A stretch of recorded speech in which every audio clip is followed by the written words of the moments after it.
Mi nombre es Javier Sirvas Cornejo, pertenezco al CEN en el Partido Morado y el día de hoy seré su anfitrión, su moderador.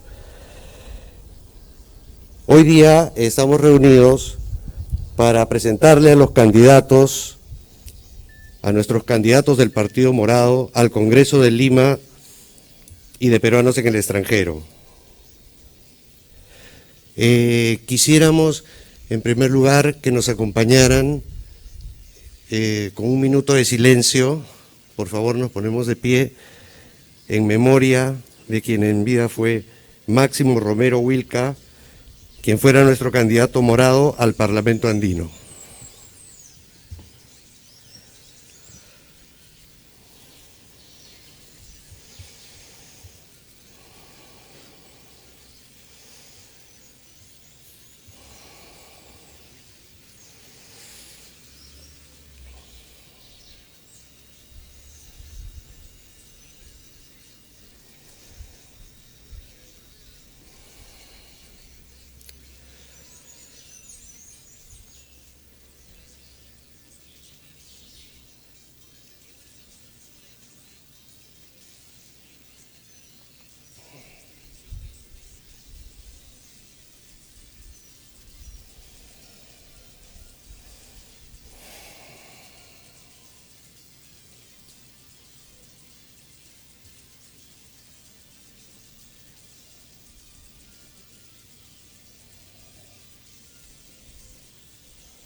Muchas gracias.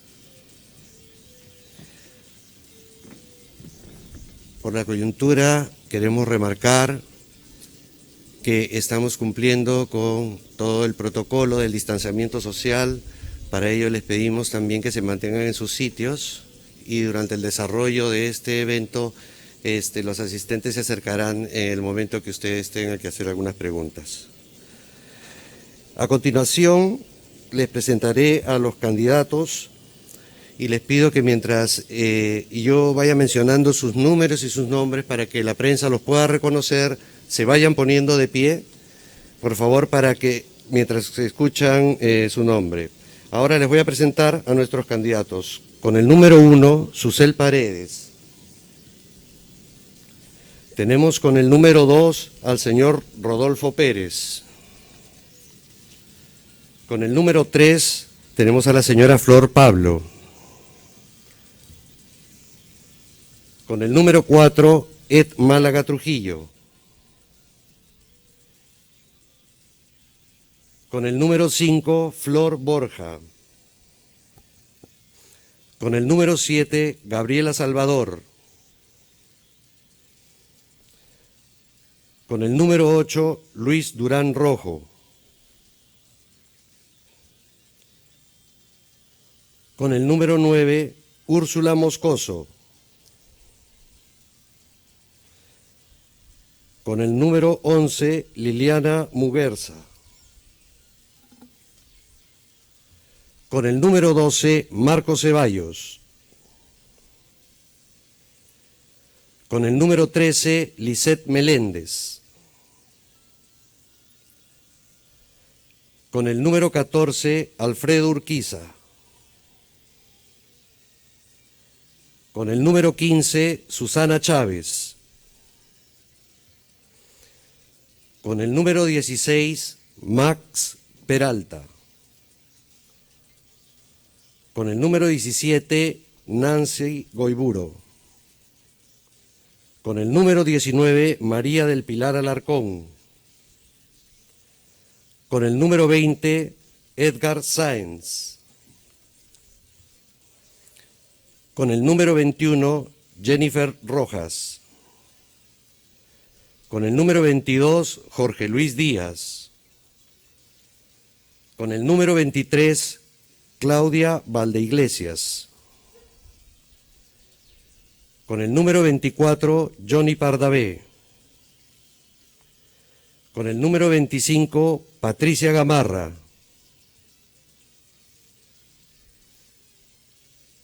Con el número 26, Edison Lagunes. Con el número 27, Vanessa Criales.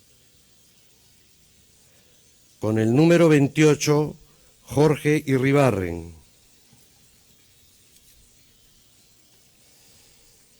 Con el número 29, Frida Ríos. Con el número 30, Vlado Castañeda. Con el número 31, Miriam García. Con el número 32, Javier Mesa. Con el número 33, Naresh Kakulki. Con el número 34, Marco Antonio Mesa. Y de nuestros peruanos residentes en el extranjero, con el número 1, Rosana Cribillero y Edwin Guinness. Bueno, estos son nuestros candidatos, los candidatos que el Partido Morado presenta para estas elecciones, todos ellos con una capacidad notable y con un entusiasmo, una vocación de servicio y con las ganas de cambiar este país. A continuación, quiero presentar a Azucel Paredes, nuestra candidata número 1, quien nos dirigirá unas palabras.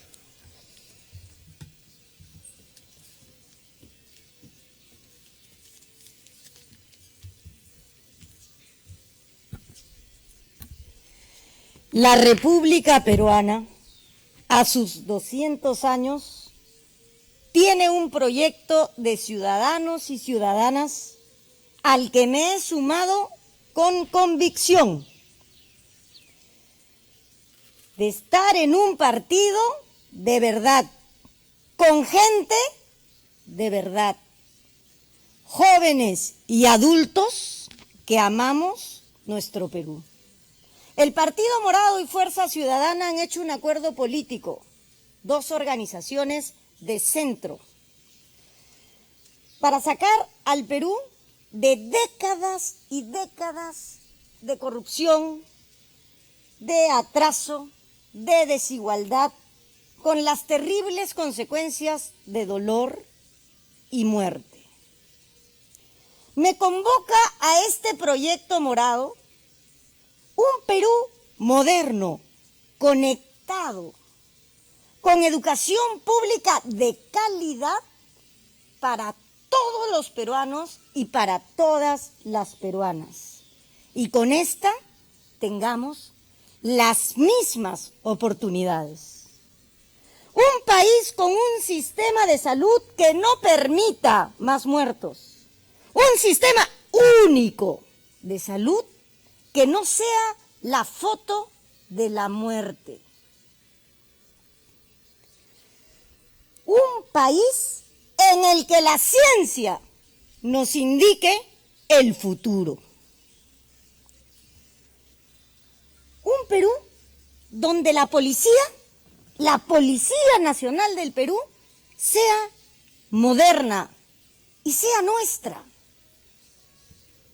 Esté cerca a la ciudadanía y a ella le confiemos nuestra seguridad y nuestras vidas.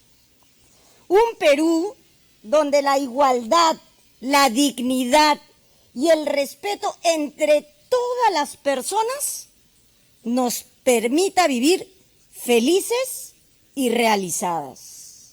El 28 de julio, cuando Julio Guzmán juramente como presidente de la República, iniciaremos una etapa de arduo trabajo, consciente, responsable, donde todos tendremos un lugar para hacer realidad nuestro sueño republicano.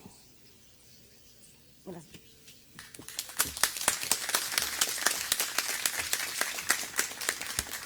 Muchas gracias, Azucel. Muchas gracias. Ahora quisiéramos invitar a continuación a nuestra candidata con el número 3 y candidata a la primera vicepresidenta de Presidencia, Flor Pablo. Adelante, por favor.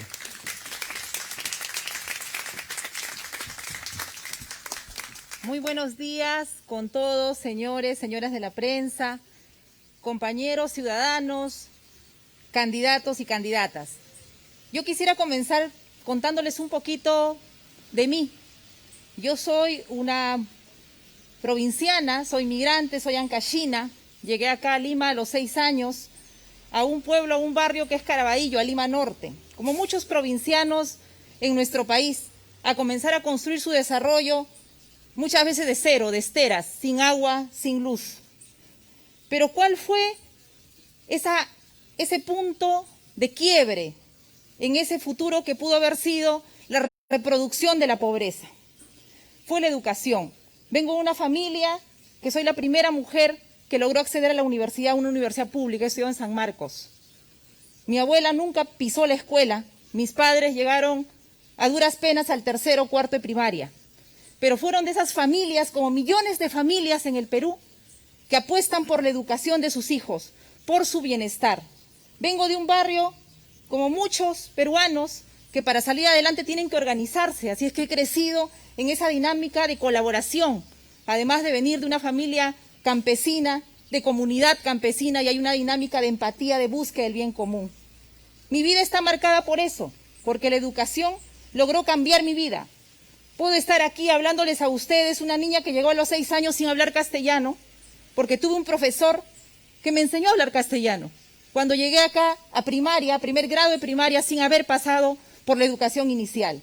Esa situación que puede parecer, tengo 46 años, de una historia que he caminado, es una historia que todavía se repite.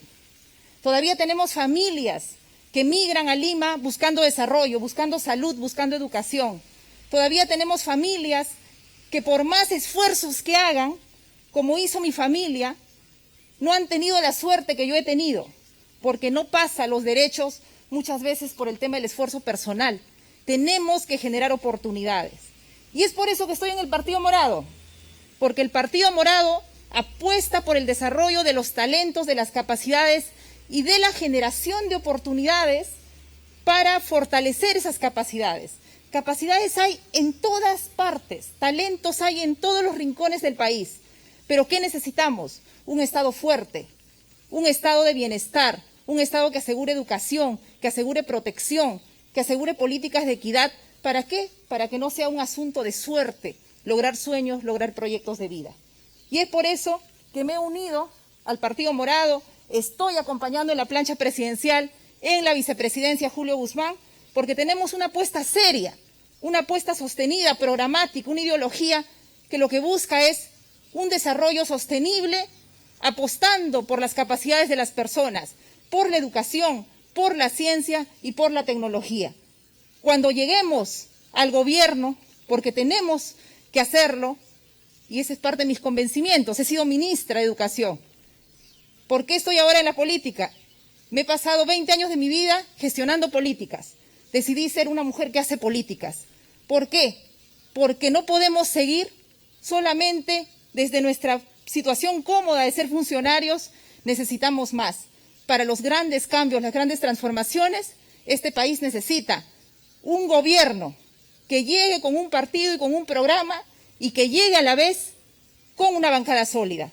No podemos repetir la historia. Creo que ya hemos pasado por situaciones en que ha llegado un gobierno sin una bancada y esa situación no puede repetirse. Tenemos un compromiso firme en las personas y esa es mi apuesta personal y mi apuesta como grupo de todo el colectivo que estamos acá, de todos los candidatos de Lima Metropolitana y también del partido en su mirada nacional por la apuesta por las personas, por su talento y por su bienestar. Muchas gracias. Muchas gracias, Flor Pablo.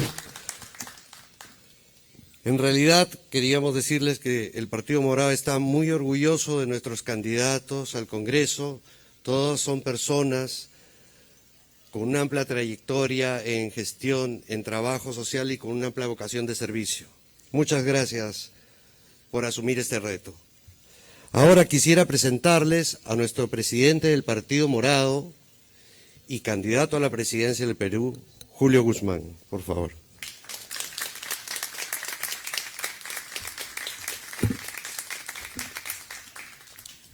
Muchísimas gracias. Muy buenos días con todos.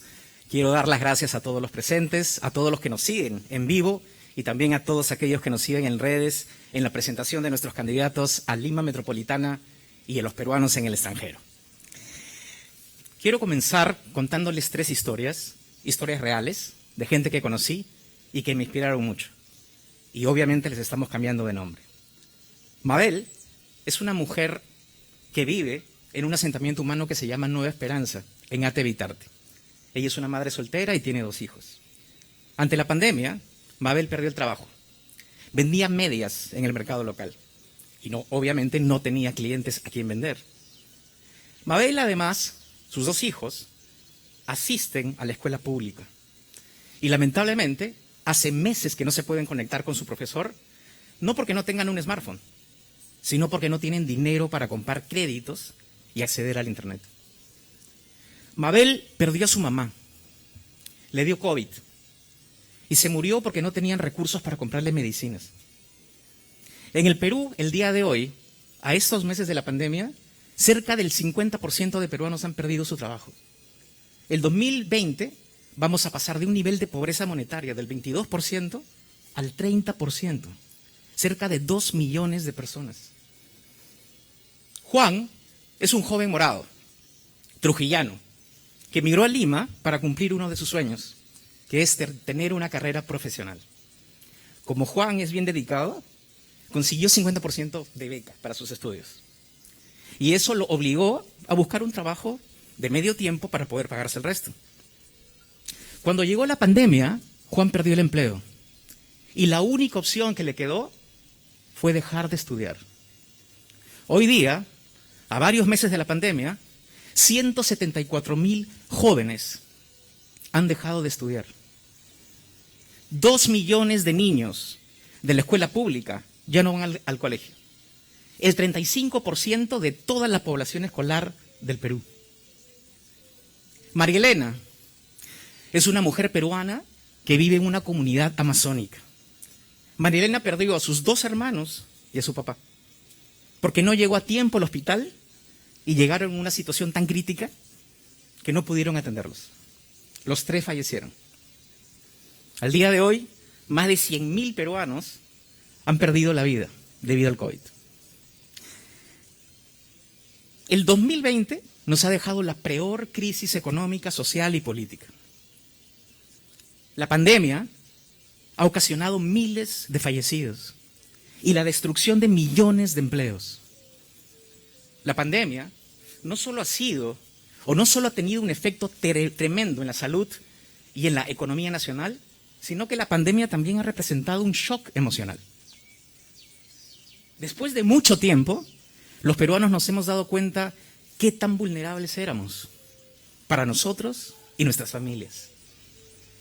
Y eso nos ha dado mucho miedo. No hay un solo hogar en el Perú que no se haya visto afectado por la pandemia. Ni uno solo. Todos, yo les aseguro que todos los que están presentes, hemos perdido a alguien. Todos nos hemos visto afectados en nuestros ingresos. Todos hemos perdido al menos una oportunidad.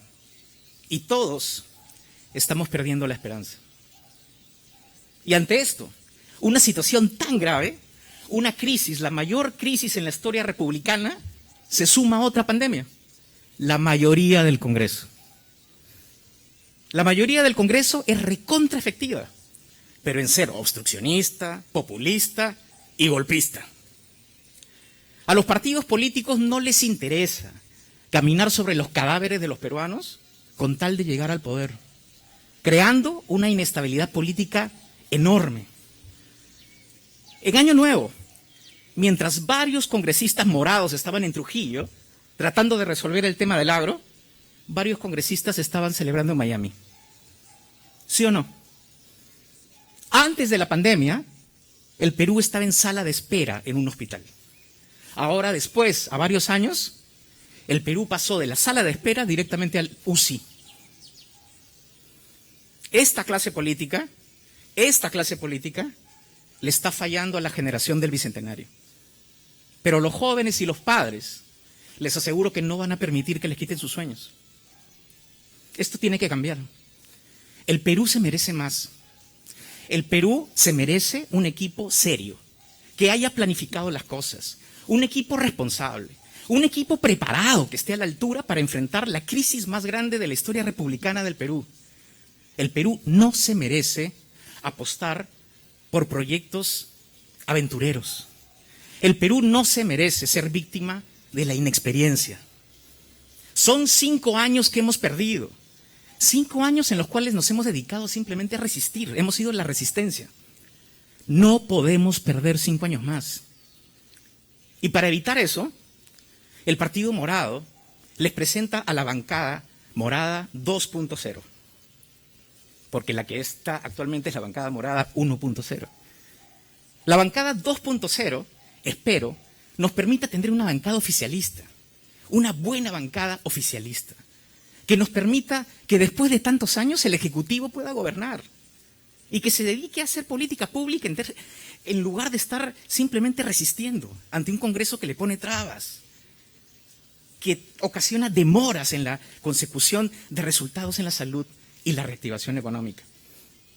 Una bancada, si los peruanos nos dan su confianza, una bancada que permita además que el Congreso pueda trabajar junto con el Ejecutivo. La bancada morada 1.0, la que está actualmente en el Congreso, ha logrado cosas muy importantes, siendo solo 9 congresistas, y ahora son 8.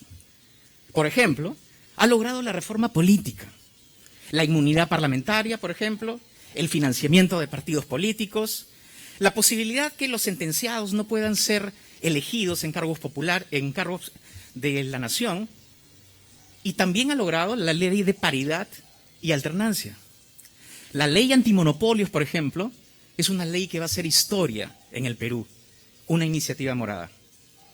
Pero además de eso, estos 9 congresistas se han dedicado a detener barbaridades en el Congreso. Han defendido la reforma universitaria. También han tenido que prevenir la elección ilegítima de los magistrados del Tribunal Constitucional. Y la bancada morada 1.0 se ha dedicado a sacar leyes responsables, como el Perú se merece, a sacar leyes que, a pesar que no son populares, las hemos tenido que defender, porque somos gente responsable que no le miente a la gente. Ahora, la bancada morada 1.0 le va a dar la posta a la bancada morada 2.0 para continuar haciendo política diferente, para continuar haciendo reformas importantes que cambien la vida de los peruanos, que generen progreso y que nos den estabilidad política. La bancada morada 2.0, junto con nuestro equipo técnico morado, ya tienen una agenda legislativa, señores. Ya tenemos una agenda legislativa que contiene cerca de 90 iniciativas, en donde se involucran áreas tan importantes como la reforma del Congreso, la reforma del Poder Judicial, la reforma de salud, seguridad ciudadana, sostenibilidad ambiental, lucha contra la corrupción y lucha contra el racismo y la discriminación. Y, por supuesto, la gran reforma de educación. Además de eso, la bancada morada 2.0, y es algo que yo voy a apoyar si los peruanos nos dan su confianza, vamos a iniciar una acusación constitucional contra los golpistas, que interpretando la ley como les da la gana y violándola, han creado tanta inestabilidad en el Perú. El señor Merino ahora está en los Estados Unidos y justo han intentado hacer un golpe en los Estados Unidos, así que parece que ser golpista es contagioso.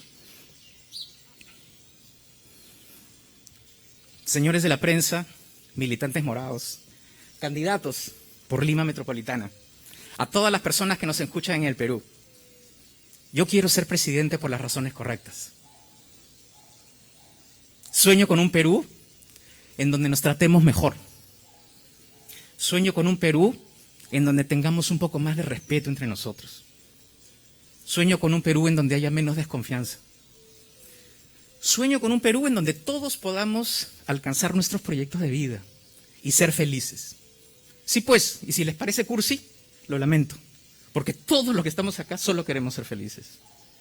Sueño con un país en donde todos podamos ser ciudadanos de verdad, en donde una tarjeta de crédito no valga más que un DNI.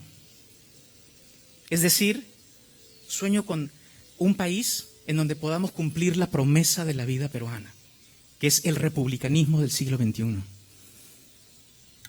Hace un año pasé por una experiencia personal muy dura, que todos ustedes conocen, y pude haberme declarado vencido, y pude salir de la política, o dar un paso al costado, pero no lo hice.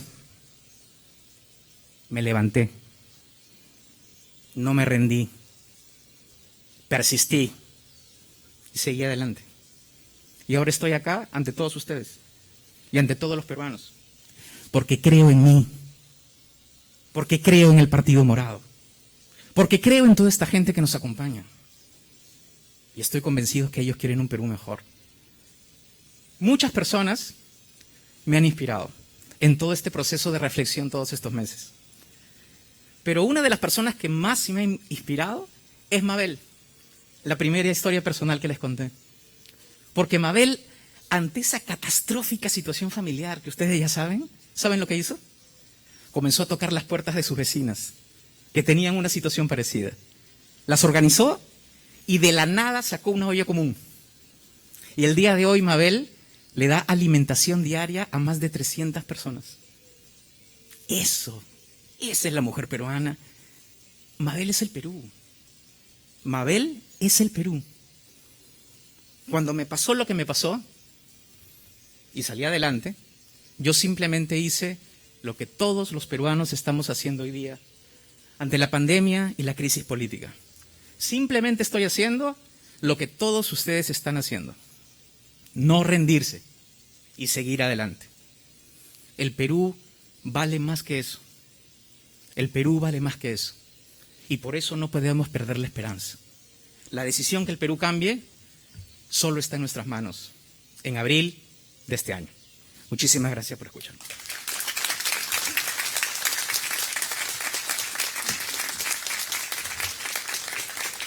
Muchas gracias, Julio. Y en realidad es un sueño, ese sueño del que nos hablabas, es el que toda nuestra organización comparte. Muchas gracias. Bueno, a continuación vamos a entrar a una ronda de preguntas. Les voy a explicar la dinámica. Por los temas de las restricciones de salud y el distanciamiento social, les pido que por favor no se muevan de sus sitios. Tenemos un equipo a los costados que están con unos micros. Ustedes levantan la mano y se les van a acercar para que puedan formular la pregunta. Esta ronda de preguntas va a durar aproximadamente 20 minutos porque nuestro presidente del partido tiene otras actividades que cumplir. Entonces les pido que las preguntas sean muy concretas y breves. El que desee, por favor, puede levantar la mano y el equipo que esté atento, por favor, para que se acerque a asistirlos. Muchas gracias. ¿Qué tal? Buenos días, señor Guzmán. Lourdes Paucar, de Canal N. Yo tengo varias preguntas. Número uno, ¿cómo van a hacer, o mejor dicho, ha mencionado la economía? Usted ha señalado efectivamente, ha dado ejemplos de cómo la economía está golpeada. Lo que no nos ha dicho y que quisiera saber son cuáles son sus planes, como economista, para poder reactivar la economía. Eso como primer punto. Como segundo punto, hay un partido al que no ha aludido, pero que está promoviendo una nueva constitución. Quería saber si efectivamente ustedes también van a ir por esa vía, si apoyan eso, ¿cómo va a ser eso? También, quería saber en el tema, ¿cómo va a ser esta campaña? ¿Cómo debería ser? Ya hemos visto un candidato en un cerro. Bueno, ahorita están manteniendo los protocolos sanitarios. Quería saber cómo va a ser en el caso del Partido Morado y cómo cree que deberían ser en el caso de los otros partidos los protocolos sanitarios en campaña y los debates. ¿Cuántos debates debería haber? ¿Cuándo deberían comenzar?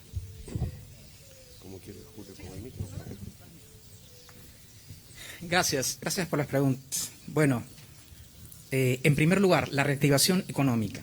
Lo primero que tenemos que tener claro es que la reactivación nos va a tomar mínimo 2 años. No hay que mentirle a la gente, diciendo que el 2021 vamos a estar bien, porque no va a ser así. Pero para que en 2 años podamos reactivar y generar los empleos, necesitamos dividir o diferenciar entre las políticas de corto plazo, es decir, las inmediatas, y las políticas de mediano plazo. Ambas son necesarias para la reactivación. ¿Cuáles son las políticas de corto plazo? Las que tienen que generar empleo en la primera semana de llegar al poder. El enfoque del gobierno anterior ha sido un enfoque bueno, pero que les ha faltado comprender e interpretar la economía peruana. La economía peruana se sostiene por el sector informal, que es el 75% de la economía nacional, y que obviamente no está conectada con el mercado formal. Lo que necesitamos es un enfoque de generación de empleo. Y para eso tenemos varias ideas. La primera es crear un programa temporal de trabajo en las zonas más vulnerables. Por 6 meses, pagarle un sueldo a personas que estén en los lugares más vulnerables, por ejemplo, los asentamientos humanos, y que a cambio ellos puedan trabajar mejorando sus vecindarios.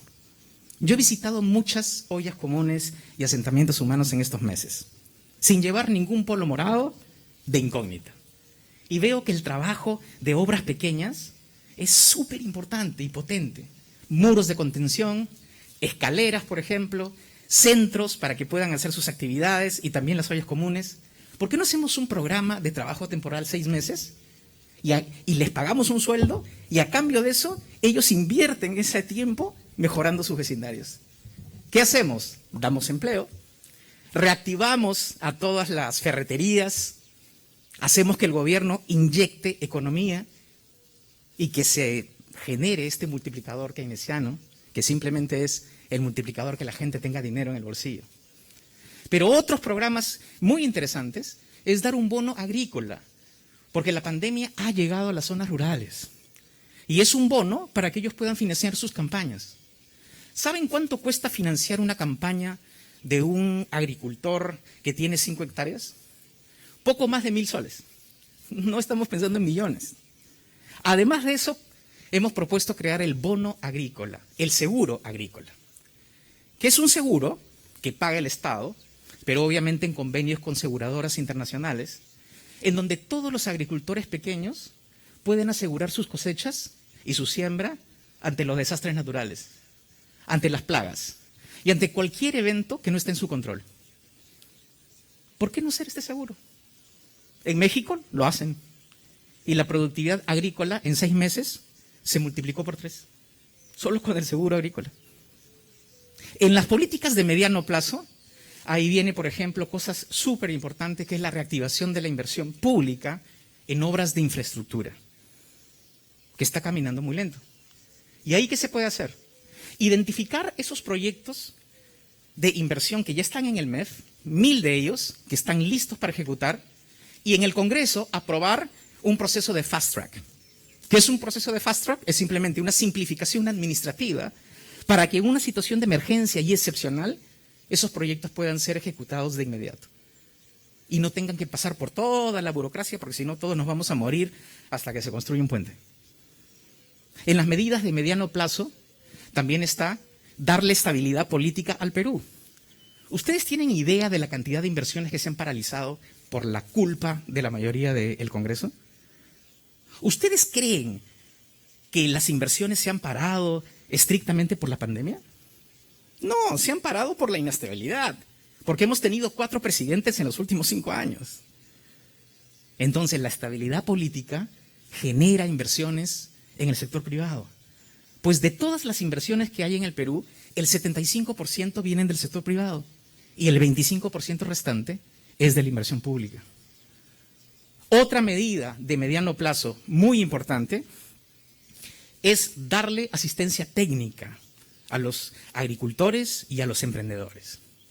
Y esto va a permitir que los pequeños negocios, sobre todo aquellos que se han destruido, los restaurantes, las panaderías, donde te cortan el pelo, las peluquerías, estos pequeños negocios puedan resurgir.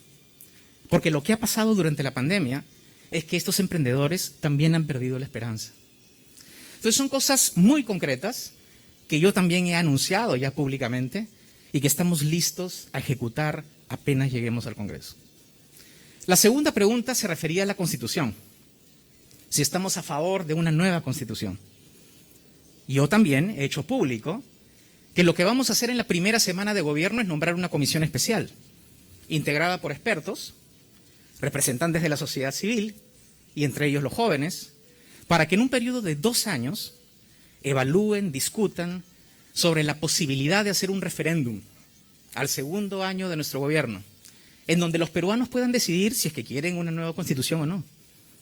Pero la diferencia es que ese referéndum los peruanos van a votar con 2 años de debate nacional, en donde los peruanos podrán estar informados y podrán votar a conciencia.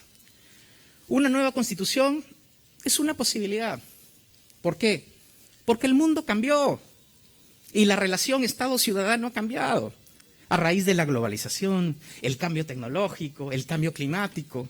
Ha hecho que la relación entre el Estado y los colectivos ciudadanos sean ahora diferentes.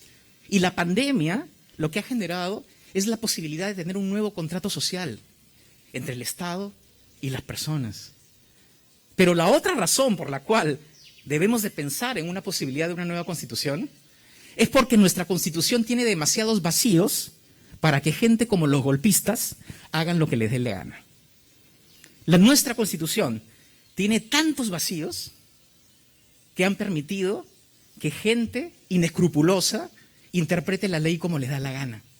Entonces ahora necesitamos ponerle candado a esos espacios para que todo quede clarito y para que haya un verdadero equilibrio de poderes en el país. Y esa es la razón. Hay un libro de Steven Levitsky que se llama Cómo las democracias mueren. Lo ha hecho recientemente. Y Steve Levitsky dice que ahora las dictaduras y los populismos ya no llegan con los tanques, sino que más bien se insertan en las propias democracias y las destruyen desde dentro, implosionándolas. ¿Cómo? Porque encuentran esos vacíos, interpretan la ley y eliminan la democracia y llega la dictadura. ¿Qué ejemplos tenemos? Trump, Chávez, Morales, ¿no es cierto? Y casi la hace Merino. Felizmente no la hizo. Y eso es lo que tenemos que evitar. Si pasó en otros países, la posibilidad de una nueva constitución probablemente nos dé la posibilidad de tener estabilidad política. Luego la siguiente pregunta era sobre, constitución. Los protocolos para la campaña. Los protocolos para la campaña. Bien, sí. Como ustedes ven, el Partido Morado ha sido muy escrupuloso y muy riguroso en... ¿Perdón? Bien. Ha sido muy cuidadoso de los protocolos de salud y cada momento estamos analizando los eventos para poder respetarlos. Yo dudo que esta campaña presidencial vaya a ser igual que la del 2016 por esta razón. Yo creo que mucho de la campaña va a ser en redes y tengo la percepción que los peruanos el día de hoy son mucho más conscientes que hace 5 años y por lo tanto las ideas, los equipos, los partidos de verdad van a hacer la diferencia. Nosotros, como Partido Morado, ustedes saben que una de nuestras ventajas es usar las nuevas tecnologías, así que le vamos a sacar provecho al máximo para poder hacer una campaña. Sobre los debates, eso es lo que nosotros, ¿cómo se dice?, promovemos más. Estas elecciones tienen que ser acerca de las ideas, no del carisma o cualquier otra razón. No tenemos tiempo que perder. O sea, señores, esto es muy serio. Esto es muy serio y parece que muchos peruanos no lo entienden. Nuestro país está pasando por una época de emergencia, estamos en estado de guerra y vamos a votar por gente que no tiene nada de detrás. Vamos a votar por proyectos individuales. Ya no merecemos eso. Yo quisiera que hayan tantos debates como se pudiera hacer. Hemos participado en tantos y queremos seguir participando. Así que nosotros vamos a estar presentes en donde nos llamen, porque nuestro fuerte son nuestras ideas, nuestras propuestas. ¿Qué tal, señor Guzmán? Por acá, Brian Matías del Canal 9. Yo quería hacerle algunas consultas para complementar a mi colega, sobre todo respecto al cambio de constitución, un posible cambio de constitución. ¿Usted estaría directamente, a título personal, a favor de un cambio de la constitución y sobre todo, qué puntos podrían cambiarse? La segunda pregunta es, usted hablaba de una acusación constitucional contra los golpistas. ¿De quiénes se trata? ¿Estamos hablando del expresidente Merino o estamos hablando de los 105 congresistas también que votaron a favor de la vacancia? Me gustaría que nos aclare ese punto.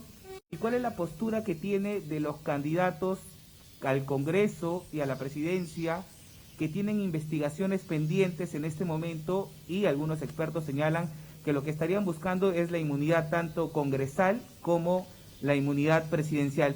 Y una última, usted en la última campaña, lamentablemente para sus intereses, fue excluido por un tema administrativo.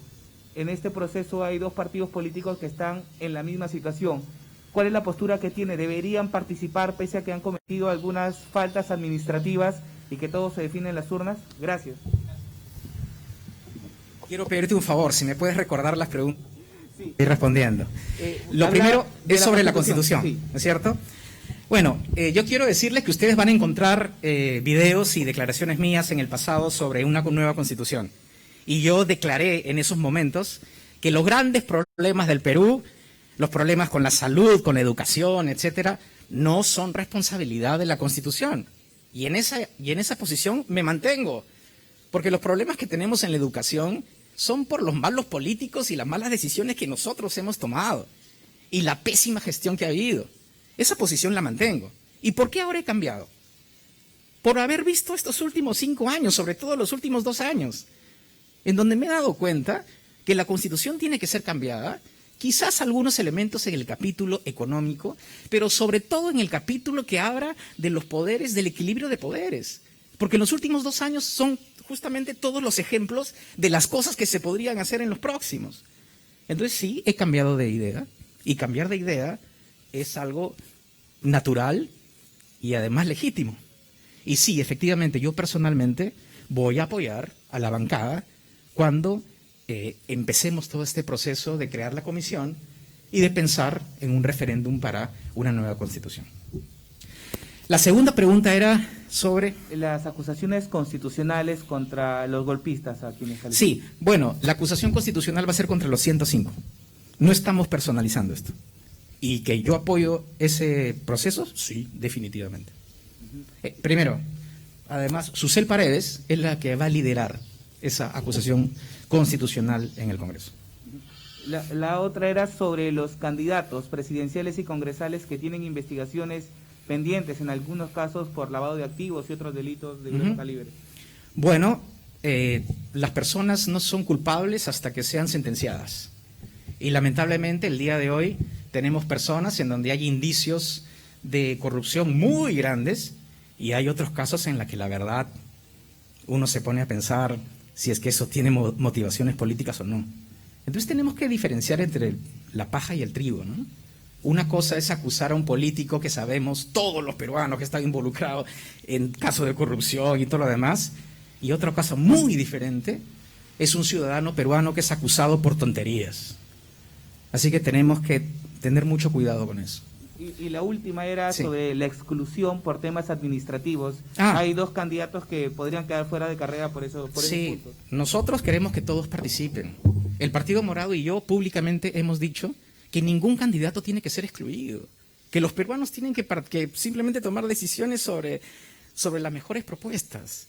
A nosotros ya nos pasó, a mí me pasó, y fue muy doloroso, y fue muy frustrante entender de que a uno lo excluyen por mafias, por pagos de coimas. No queremos que eso le pase a nadie. Te cuento una anécdota. Hace unos días estuve en la conferencia de Ciencia y Tecnología y asistimos varios candidatos y uno de ellos fue el señor Sillonis. Y yo le mandé un mensajito por Zoom, ahí tiene una función, y le dije, Fernando, espero que te puedas registrar, tienes toda mi solidaridad y si necesitas apoyo nuestro, nosotros te vamos a apoyar para que tú puedas correr, para que tú puedas participar en las elecciones. Esa es la actitud morada. Y eso es lo que yo espero que todos los morados tengan de acá en las próximas décadas.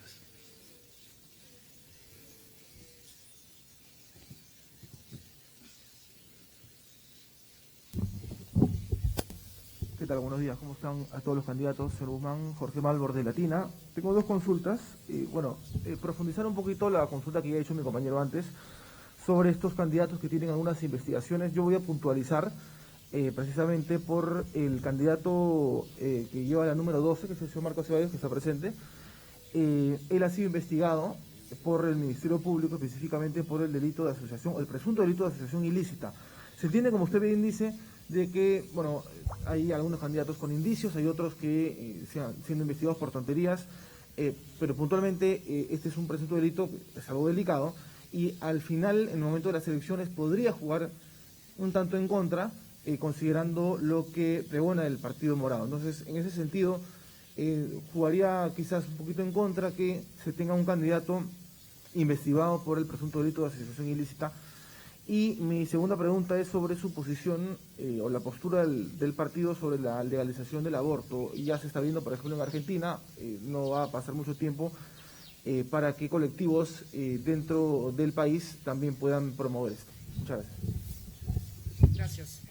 Quisiera hacer una pregunta al periodista que me acaba de hacer la pregunta. ¿Usted ha leído la acusación contra el señor Ceballos? ¿Ha leído los documentos? ¿Ha leído por qué se le acusa y ha visto cuál es la evidencia en contra de él? Es una pregunta de sí o no, nada más. Sí, claro. Está ¿Lo he leído? Claro, él está siendo investigado y tenemos la información por Sí, no. este presunto maquillaje, ¿no?, en función a la gestión de la exalcaldesa Susana Villarán. Pero yo le hago la consulta por esta presunta investigación, que se le está haciendo al ministro. No, yo quería simplemente hacerle esta pregunta, si es que ha leído la información, porque la razón por la cual están acusando al señor Ceballos es una razón, en verdad, es un indicio muy, muy simple y que no tiene ningún sustento. Y ha sido incluido en un proceso de investigación y nosotros en el Partido Morado estamos convencidos que en el momento en donde se hagan las acusaciones, el señor Ceballos va a salir libre porque la acusación contra él no tiene mayor sustento. A diferencia de otros partidos políticos en donde usted sabe que no solo los indicios, sino las pruebas son así, ¿no? Eso por un lado. Y otra cosa, yo tengo un proceso judicial por lavado de activos. ¿Y sabe por qué? Por un meme. Entonces, por eso les digo, tenemos que diferenciar el trigo de la paja. ¿Cómo es posible que a un señor le hagan un proceso judicial simplemente porque un ciudadano le pone una denuncia en el Ministerio Público? Entonces el fiscal dice, procesen al señor. ¿Por qué? Porque un ciudadano vio un meme y vio una entrevista en Exitosa, entonces hay que procesarlo por lavado de activos. Ese proceso judicial lo tengo yo.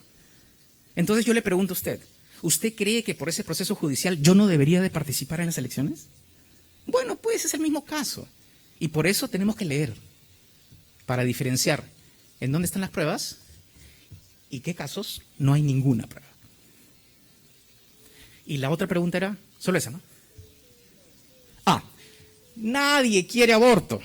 A ver, yo le pregunto a todos, a cada uno de los que están presentes y los que nos escuchan por redes, ¿quiénes quieren que haya aborto? Nadie. El problema es, el dilema, la controversia, es ¿qué hacemos una vez que el caso ocurre? Unos creen que debería de ser un delito. Bueno, en primer lugar yo les digo, ya, ¿y si es un delito, qué vamos a hacer? ¿Una cárcel para mujeres que decidieron abortar? Es lo que el Partido Morado dice, es que la mujer tiene el derecho de decidir sobre su cuerpo. Y las decisiones que hemos tomado sobre el aborto es que nosotros estamos a favor del aborto en caso la mujer, en caso el aborto peligre la vida de la mujer, y también en casos de violación. Nosotros somos un partido republicano y defendemos los derechos de todos.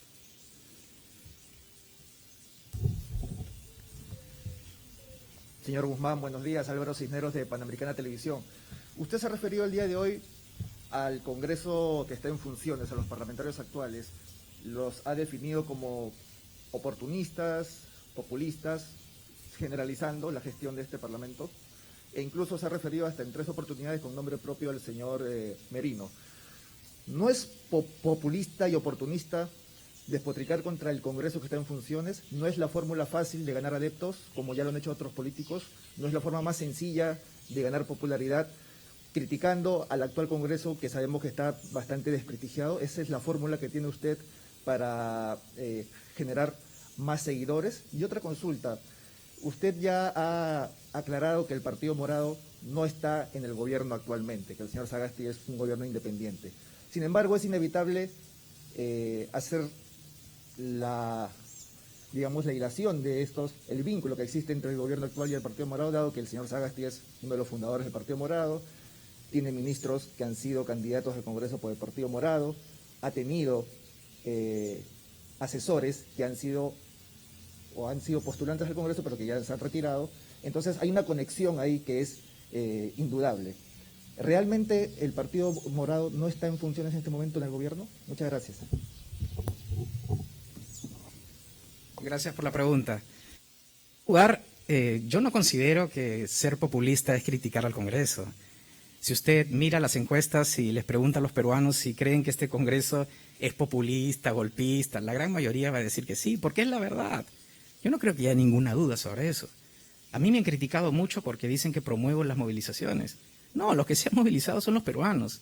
No es que los peruanos no van a ser tan manipulables como para que yo salga en RPP y todo el mundo sale a las calles. No, no me creo tanto, la verdad. Y siento que la diferencia que va a hacer el Partido Morado en relación a los otros candidatos son nuestras ideas y nuestras propuestas. Si usted ve quiénes nos siguen en redes, son personas que están mirando más el perfil de nuestros candidatos y la formación técnica y la experiencia. Ese es nuestro fuerte. Y ahí nos vamos a mantener.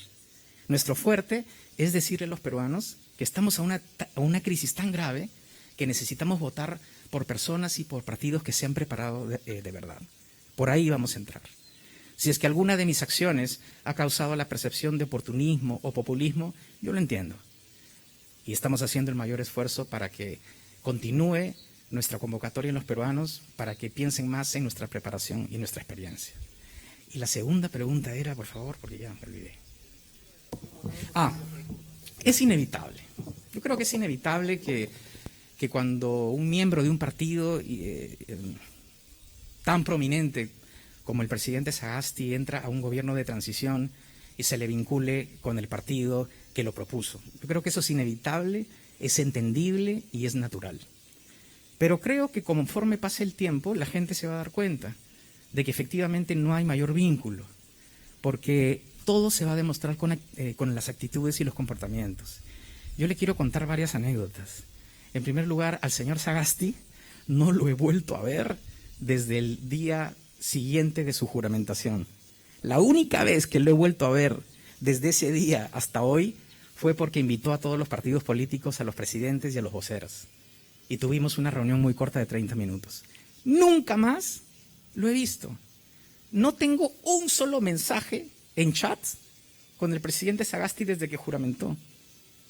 Eso de pensar que el Partido Morado está en el Congreso es realmente una historia que yo no entiendo. El Partido Morado tiene 18.000 militantes. Tiene 500 autoridades a nivel nacional.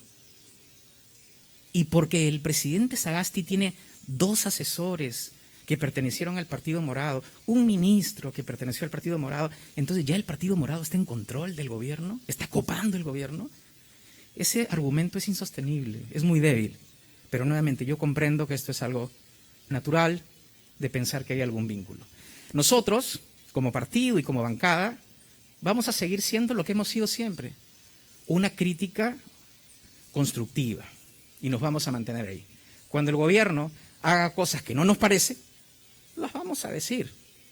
Y cuando haga cosas buenas, los vamos a saludar. Y ambas cosas ya hemos hecho en este corto periodo que el presidente está pasando por un gobierno de transición. Muchas gracias Julio. Ahora, sigamos con la misma dinámica, vamos a tener 10 minutos más de preguntas. ¿Alguna pregunta más? Buenos días, candidatos. Buenos días, señor Guzmán. Sí, hemos ya hablado sobre la reactivación económica, pero no hemos escuchado las propuestas acerca del fortalecimiento del sistema de salud que se ha visto en esta pandemia. Se ha reflejado lo abandonado que ha estado por los otros gobiernos.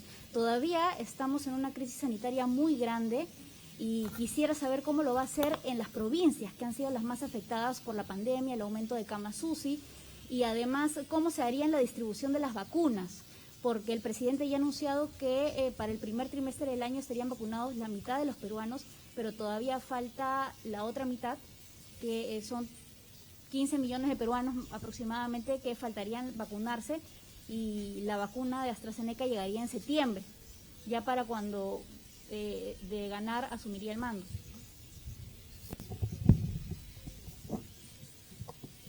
Bien, lo primero que debemos de comprender es que el Ministerio de Salud y la política de salud en el Perú ha sido más una política con un enfoque reactivo, es decir, atender al enfermo, y no ha sido a través de la prevención. Uno de los elementos en los cuales el gobierno no ha utilizado son las postas médicas. En el Perú hay 1.600 postas médicas en todo el país, que es el nivel de atención básico, el inicial. Por eso en Costa Rica y en Uruguay la lucha contra la pandemia ha sido tan exitosa. En Costa Rica, después de 5 meses, solo murieron 12 personas. Y en Uruguay, en todos estos meses, solo hubieron 20 fallecidos. Lo que ellos hicieron fue un enfoque de abajo hacia arriba. Es decir, cuando una persona sentía que tenía el COVID o los síntomas, iba a la posta médica. En la posta médica le hacían la prueba molecular y si tenía COVID, lo mandaban al siguiente nivel de atención. Y si no tenía COVID, te mandaban a tu casa. Y bajo ese enfoque, desde abajo hacia arriba, los hospitales en Costa Rica y en Uruguay solo se dedicaban a atender a los casos de emergencia. Y todos los demás ya estaban en su casa. ¿Qué es lo que ha pasado en el Perú? Esas postas médicas, las 1.600, no funcionan. La propia ministra lo ha reconocido. No hay enfermeras, no hay equipos, no hay medicina, no hay nada. La gente va a las postas médicas y no encuentra nada. Entonces, ¿a dónde va? ¿A dónde va? Al hospital. ¿Y cuál es la consecuencia? Los hospitales se atiborran de gente. ¿Y qué ocurre? No solo no los pueden atender, sino que ellos mismos se contagian por la cantidad de gente que hay. Los que no tienen COVID, pero creen que tienen y van al hospital, y los que sí tienen. Entonces, en primer lugar, entender que ese enfoque vertical tiene que ser cambiado de abajo hacia arriba. La política del Partido Morado va a ser eso. Va a ser hacer un inventario, un registro de todas las postas médicas, equiparlos con los equipos que necesitan, dotarlos del capital humano y comenzar con un nuevo proceso. Pero en lo horizontal también tenemos que hacer un trabajo. Porque el día de hoy existen 3 o 4 sistemas de salud y tenemos que integrarlos en uno. Hoy día te atienden en salud dependiendo de quién eres. Si eres pobre, te atienden acá. Si es que pagas impuestos por salud, te atienden allá. Si es que, o sea, es una locura. Lo que tenemos que hacer es integrar el sistema en solo uno, como una ventanilla única. Entonces, todos los peruanos reciben el mismo tratamiento de salud, pero el pago es diferenciado.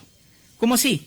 Tú llegas, enfermo, llegas a una ventanilla única en donde van todos los peruanos y cuando estás haciendo el proceso, le dice, usted señor, cuéntame, ¿cuál es su nombre y su número de DNI? Entonces, la persona que te está atendiendo, señor, usted paga solo 50 soles porque está en el registro de gente que vive bajo los niveles de pobreza. Muchas gracias. Llega otra persona que tiene el mismo problema médico y recibe el mismo tratamiento. Deme su número de DNI. Señor, usted no paga 50, usted paga 200 soles. ¿Por qué? Bueno, porque usted tiene otro nivel, aquí está, lo tengo en el registro. Así se deben hacer las cosas. ¿Va a tomar tiempo? Sí. ¿Se va a hacer en 5 años? No. Probablemente en 10. Que no les quiero mentir, pues. Pero en 5 años vamos a lograr tantos avances que el próximo presidente no se va a animar a cambiarlos. Porque la gente ya va a comenzar a sentir los cambios. Y cuando la gente siente que hay cambio, no permite que otro venga a fregarla y comience a salir de las calles. Y la segunda pregunta era... el plan de vacunación. Mira, yo no soy un experto, pero sí tengo sentido común y lo mejor es que tenemos buenos equipos en salud, como el señor Urquiza acá, que nos acompaña, doctor, en donde cada vez que tengo una duda, lo llamo.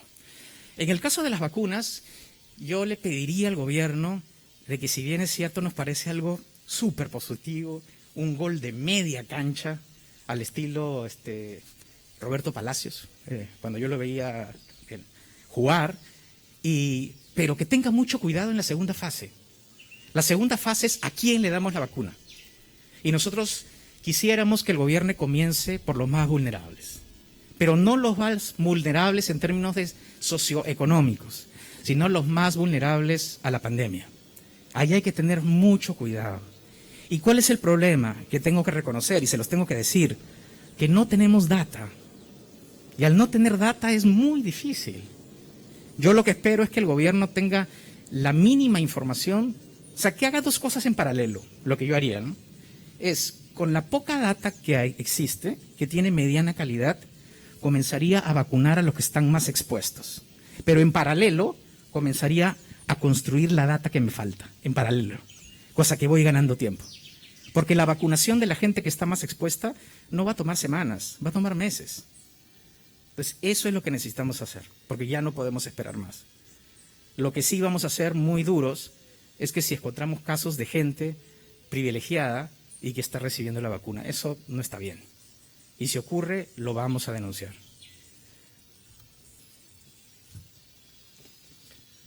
Gracias, Julio. Siguiendo con la dinámica de las preguntas, si los señores periodistas desean hacer más preguntas que los candidatos pudieran contestar, si quisieran cuestionar a alguno de o preguntarle a alguno de nuestros candidatos, porque Julio...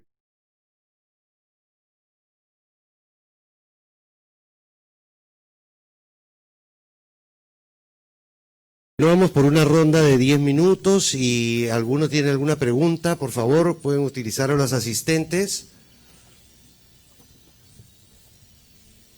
¿A cualquiera se le puede preguntar? Sí, a cualquiera podría preguntar para conocerlos un poco mejor y cualquier inquietud que tengan, ¿no? Sí. A la candidata 23, ¿cómo está? De Canal 9. Quisiera que nos pueda contar cuál sería una propuesta bandera que impulsaría en el caso de que llegue al Parlamento. Hola, ¿qué tal? Mi nombre es Claudia Valdeiglesias. Sí, yo tengo una fórmula que la he pensado mucho y que tiene que ver con la ideología de mi partido.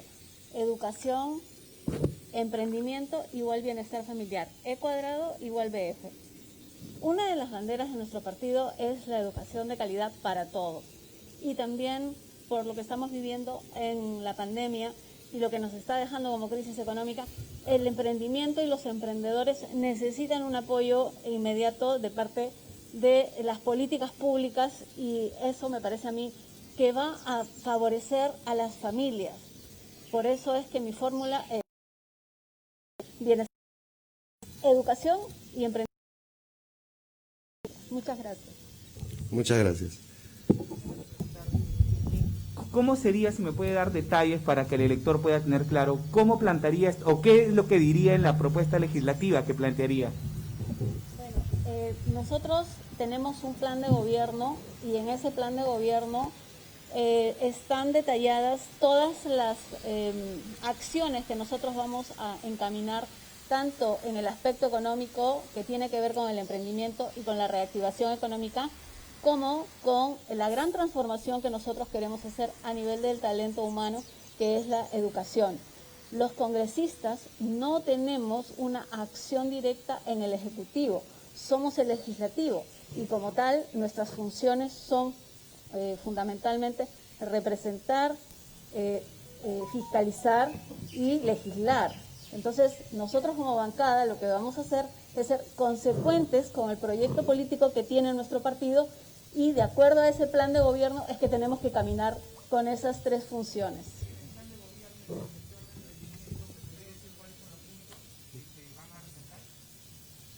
Lo acaba de decir nuestro presidente de partido. Nosotros lo que vamos a hacer es tomar acciones de corto, de mediano y de largo plazo de llegar al gobierno. Bueno, lo acaba de mencionar.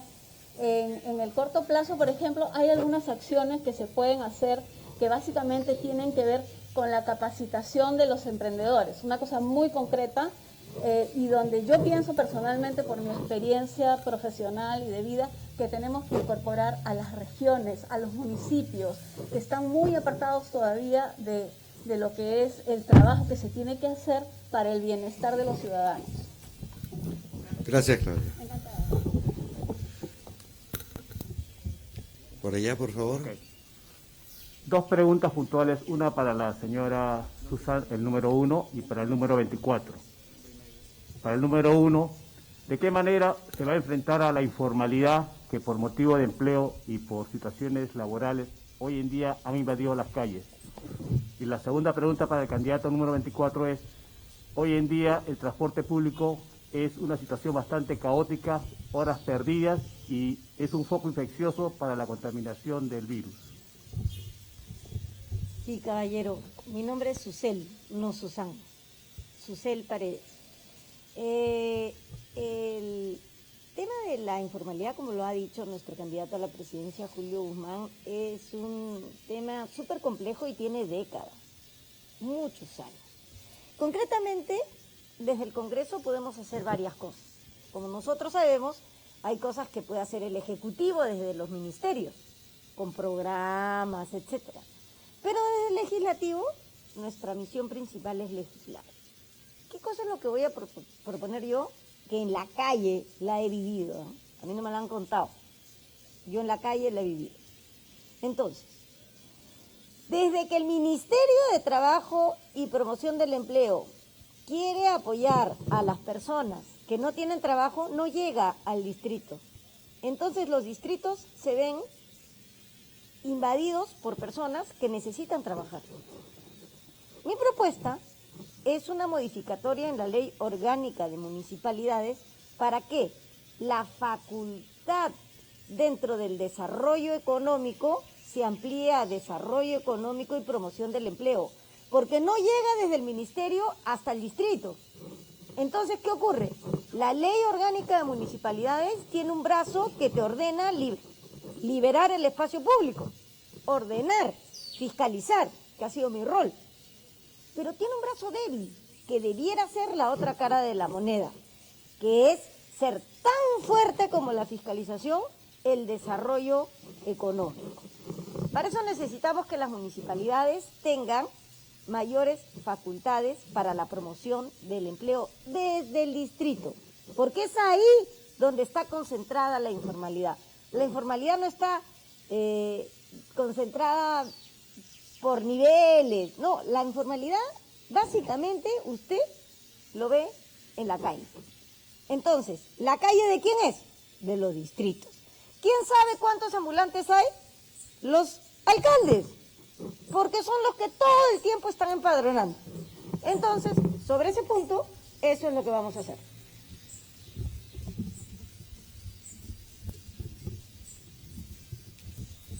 Buenos días, gracias por la pregunta. Todos los ciudadanos de Lima y Callao y de todas las ciudades del país nos quejamos a diario de la congestión, contaminación, accidentes de tránsito, etcétera.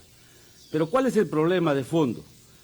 Nuestro país, durante los últimos 30 años, no ha desarrollado política de Estado en materia de transporte, teniendo en consideración que el transporte es el eje fundamental del desarrollo económico, social y territorial.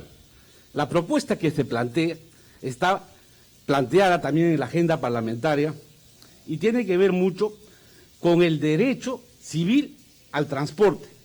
Lo mismo que todos los ciudadanos tienen a la educación, la salud, la vivienda y los servicios básicos. ¿Y el transporte qué? El transporte es esencial, es una actividad esencial.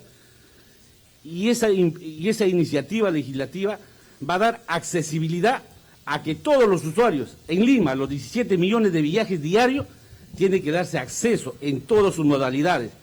¿Y qué va a hacer esta iniciativa de ley? Para que los gobiernos, mediante una política de Estado, pueda tener acceso e implementación, innovación y competitividad en lo que es infraestructura, desarrollo, equipamiento.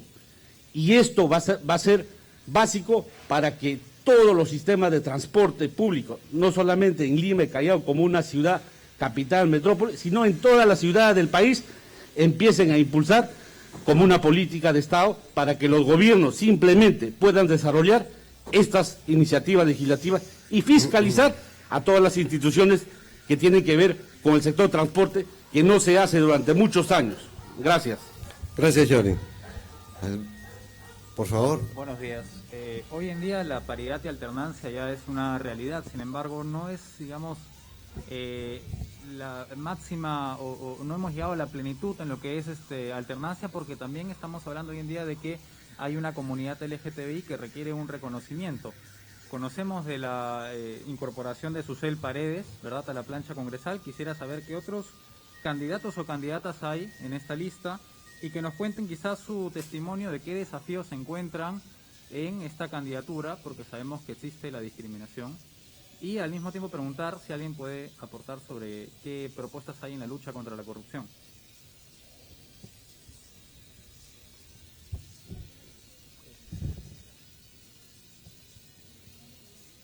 ¿Quién quisiera responder? Bueno, gracias por la pregunta. Mi nombre es Gabriela Salvador. Yo me he definido como lesbiana a medida de reivindicación de derechos. Yo creo que la sociedad siempre va 2 pasos más atrás de lo que va el propio Estado, ¿no? Una de ellas es que nuestro Estado, nuestra sociedad de alguna manera pide reconocimiento de derechos para todas y para todos. Sin embargo, el Estado no ha estado a la altura de este pedido de la población y por lo contrario tenemos más bien indicadores que terminan siendo los no indicadores que están en los anaqueles del Estado. No sabemos cuántas niñas, y yo le pregunto a alguno de ustedes, cuántas niñas asumen la diserción escolar solo por el tema de LGTBI. ¿Cuántos niños por recibir bullying en el colegio terminan no estando todo el periodo escolar? ¿Cuántas cárceles de mujeres y de hombres pasan por violaciones correctivas? No lo sabemos. La data actual no la tenemos porque justamente no hay un indicador sobre ello. Y en ese sentido es importante aportar no solo desde la parte legislativa, que tiene que ver con matrimonio igualitario, con cuotas de poblaciones vulnerables o minorías sexuales, como lo pueden ser la comunidad LGTBI, en los partidos políticos, y por ello es muy importante que los partidos políticos asuman esa responsabilidad, o la ley de identidad de género, que le hemos visto mucho más palpable, porque antes era muy gaseoso, pero le hemos visto mucho más palpable en el tema del COVID con el pico y placa que se soltó en algún momento. Y por otro lado, ya para darle la pase a Rodolfo sobre el tema de lucha contra la corrupción, solamente de manera puntual, Rodolfo, si me permites, 3 cosas. No nos olvidemos que el Congreso Complementario tenía la obligación, la tarea de poder sentar a Chávarri y Nostroza y reabrir el caso de los CNM. Sin embargo, este Congreso Complementario no lo hizo. Corresponde al Congreso 2021 y con una bancada sólida y con un partido como el Partido Morado, que no tuvo injerencia en el Congreso anterior y que no hubo por parte de la bancada morada complicidad como sí lo tuvo Acción Popular u otros grupos parlamentarios como el fujimorismo. Creo que sí es importante retomar esos casos, reabrir esos casos, sobre todo además sumar a ello a Klimper y a Merino, ¿no? Son temas pendientes en la agenda de lucha anticorrupción, pero ya, ahora sí, solo para cerrar y darle el paso a Rodo, es importante que más allá de hablar de lucha anticorrupción post, hablemos de la lucha anticorrupción antes de. Y ahí tiene mucha responsabilidad los partidos políticos de llevar en sus filas a delincuentes, como lo hemos visto en algunas bancadas o en algunos grupos partidarios como APP, como en el caso de Alarcón, o en el caso de otros congresistas que están vinculados a temas ilícitos. Gracias. Gracias, Gabriela. Continúa Rodolfo respondiendo a la pregunta sobre corrupción. Bueno, como bien ha señalado Gabriela, la lucha contra la corrupción es muy importante para el partido. Creemos que hoy hay que dar un mensaje de no más impunidad. Lamentablemente, como bien ha señalado, la impunidad se viene arrastrando desde hace muchísimos años, desde jueces, fiscales y políticos que están blindados desde los mismos partidos políticos y que no pueden ser investigados.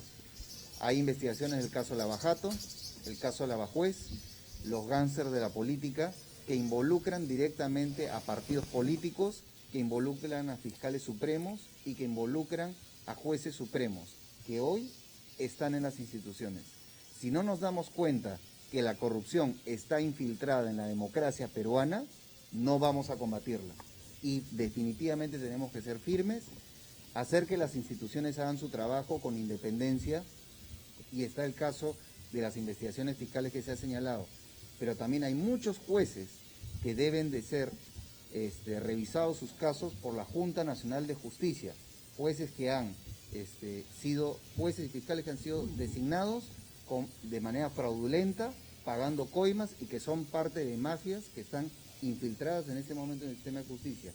Y hay que hacer que la Junta Nacional de Justicia haga su trabajo. Ese señalamiento de no a la impunidad también debe alcanzar a los políticos. No puede ser posible que nosotros permitamos la impunidad, como bien se ha señalado, de gente que ha atentado contra la democracia, como tampoco podemos permitir que hayan personas que sean presidentes de partidos políticos y cabezas de lista que están vinculadas a la corrupción, que tienen detención domiciliaria en este momento por corromper para que su partido en este momento se inscriba y en este momento participe en las elecciones. Démonos cuenta del nivel de penetración que hay de la corrupción en la democracia peruana. Y finalmente señalar también lo importante que son las reformas institucionales para prevenir la corrupción. Hay una ley de transparencia que lamentablemente no tiene los dientes suficientes porque no hay una autoridad independiente de transparencia para poder lograr que la transparencia sea proactiva y que los ciudadanos podamos fiscalizar en tiempo real todos los problemas de las obras públicas que se están dando y que nos indignan a todos los peruanos, que lamentablemente hay decenas de obras en todo el país, sobre todo hospitales paralizados por corrupción. Y eso, si hubiese mecanismo de transparencia, lo podríamos prevenir con mayor anticipación. Le doy la palabra a Liliana, que también había... Gracias, Rodolfo. Buenos días, Liliana Muguerza, abogada. En la línea de lo que ya han venido señalando en el tema de lucha contra la corrupción, la bancada va a ser muy firme en esto en el próximo Congreso. De hecho, en el tema de reforma constitucional vamos a plantear que una de las causales de separación del presidente de la República puede ser temas de corrupción. Vamos a ser muy firmes en que se investigue de rey a paje en todas las instancias de gobierno y en todas las funciones que se van a desarrollar. Por citar un ejemplo adicional, actualmente existe en la Subcomisión de Acusaciones Constitucionales 150 denuncias pendientes en trámite. Las 150 todavía están en alguna parte de su procedimiento. Nosotros como bancada queremos agilizar ese procedimiento y será parte de una de las reformas del Congreso que vamos a presentar. Entre esas 150 vamos a encontrar obviamente algunas denuncias que carecen de sustento, pero podemos investigar con garantías, con atención al debido proceso. 20 de ellas pertenecen a congresistas del Congreso disuelto, el Congreso anterior. 10 denuncias son de actuales congresistas que todavía están en funciones, pero todavía están pendientes de dar cuenta o de asignar a algún congresista investigador. Creemos que debe darse prioridad a las denuncias que ha presentado la fiscal de la Nación por una serie de actos y de cuestionamientos que tienen bastante sustento. Entonces, como bancada vamos a llevar eso desde el Congreso, vamos a fiscalizar, vamos a presentar reformas concretas. Ya tenemos, como dijo nuestro líder Julio Guzmán, más de 90 proyectos que vamos a ir presentando en estos días y que necesitamos que las instituciones se fortalezcan, necesitamos que la gente recupere la confianza en sus instituciones. Gracias. Muchas gracias, Liliana. Bueno, señores, de esta forma culminamos con la presentación de nuestros candidatos al Congreso de Lima. Queremos agradecer su presencia y por favor manténganse en sus lugares y muchas gracias, señores, por haber venido. Por favor, al momento de retirarse, mantener la distancia y salir en orden para cuidarnos. Muchas gracias. Que la prensa, por favor, salga primero y los candidatos que